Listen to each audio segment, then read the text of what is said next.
Hello guys, this is my second mini blog. నేను school నుంచి రాగానే అమ్మ రెడీ అవ్వు మనం గుడికి వెళ్దాము అంది.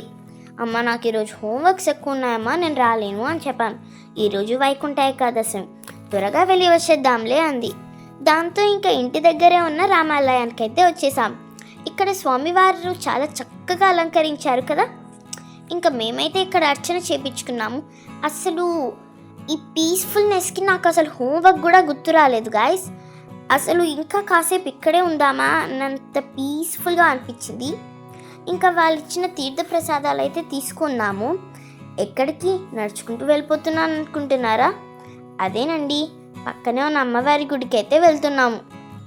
స్వామివారి గుడికి వచ్చిన ప్రతిసారి అమ్మవారిని కూడా దర్శించుకుంటూ ఉంటాము.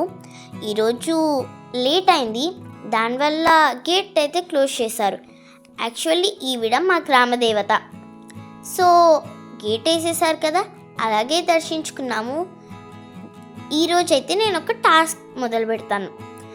దాన్నైతే ముందు బొట్టుతో స్టార్ట్ చేసుకుందాం. కమాన్. సో ఇప్పుడు స్టార్ట్ చేద్దాం. ఈ పువ్వుని నేను అమ్మవారి పాదాల దగ్గర వేస్తాను. ఒకవేళ ఈ పువ్వు కనుక వెళ్ళి అమ్మవారి పాదాల దగ్గర పడితే నాకు సక్సెస్ వస్తుందని నేను నమ్ముతాను. ఎందుకంటే నేను లాస్ట్ టైం కూడా ఇలాగే చేశాను, నాకు సక్సెస్ వచ్చింది, నేను ర్యాంక్ కొట్టాను. ఓకే దెన్ బాయ్ గైస్, ఇంతే ఈ రోజుకి. దిస్ ఈస్ భావన సైనింగ్ ఆఫ్.